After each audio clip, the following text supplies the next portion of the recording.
Hey, it's Lockie, and these are my top 5 all-mountain boards.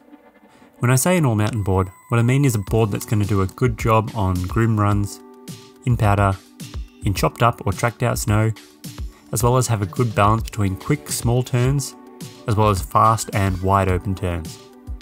It has to be stable enough to ride fast comfortably, but not so stiff that it makes it hard work when you're riding slowly. The boards are the Nitro Fusion, Jones Stratos, Burton Skeleton Key, Capita Mercury, and the Solomon Ultimate Ride.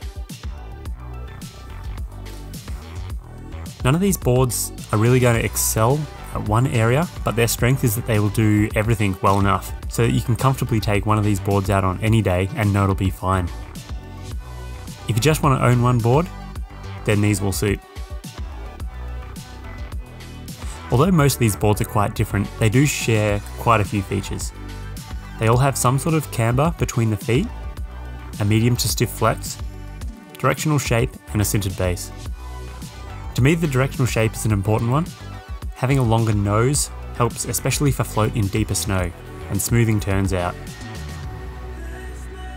I think that most people overestimate the amount of time that they spend riding switch and end up thinking that they need a twin.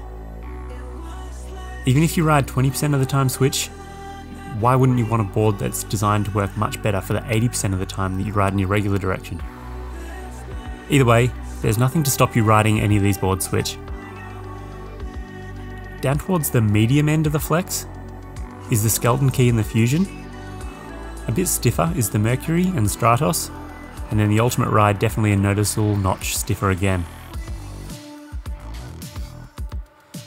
I weigh about 155 pounds or 70 kilos and am 6 foot tall, and rode the Fusion in a 159, Stratos in a 159, Skeleton Key in a 158, Mercury in a 157, and this Ultimate Ride in a 155. All these boards float nicely in powder, are smooth to turn with good edge hold, have a poppy or lively camber feel with fast bases.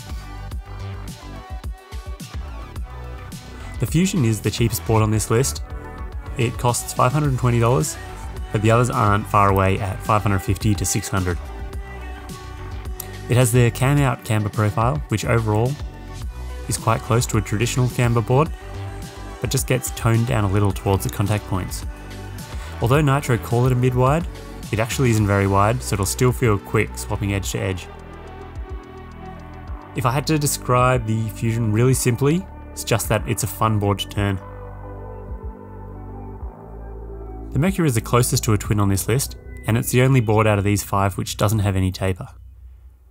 It has a ½ inch setback, though with my stance set up it means that the front foot is set to be even narrower, so the nose is a touch longer again.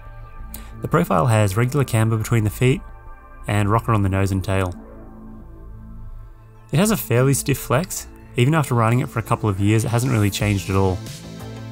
To me, it was really good balance, so I could take it out and ride powder in the morning, and then take the same board in the park for the afternoon.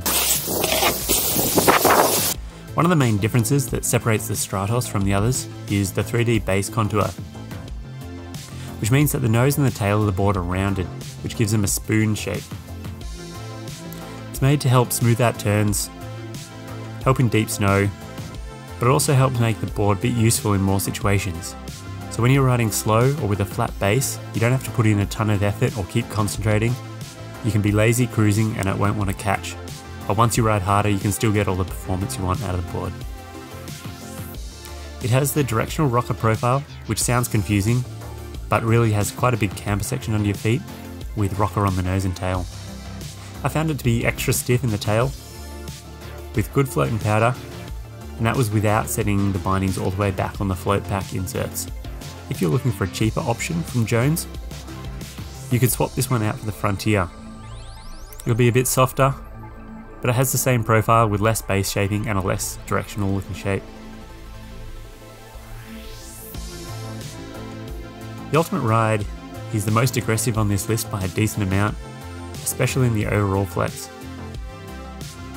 The quad camber profile does have a tiny rocker section on the nose and tail, but really it rides like a classic full camber board.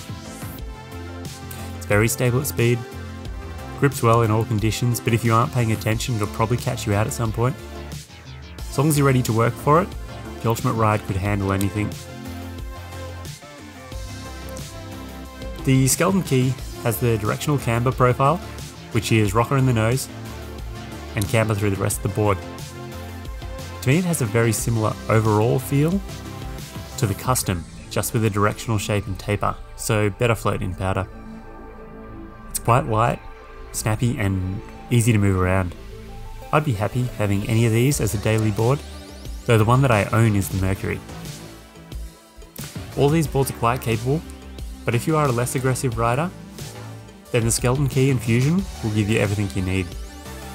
The Mercury is a little step up, but the rocker on the nose and tail stop it from taking too much effort, or forcing you to have perfect technique. Although stiffer again, the Stratos isn't going to punish you if you get things wrong, helped by the rocker and the spoon shape, though it will still ride as hard as you need. The Ultimate Ride takes the most work out of all of them, but the harder you ride it, the better it works. It's the least forgiving, so you want to have pretty good technique while you're still getting used to it. If you have any questions about any of these boards, leave them in the comments below. And if you're looking at buying a new board, search for it first on snowboardrobot.com/search and see where it's on sale. Subscribe to this channel if you haven't already, and I'll have plenty more board reviews coming up for the rest of this season.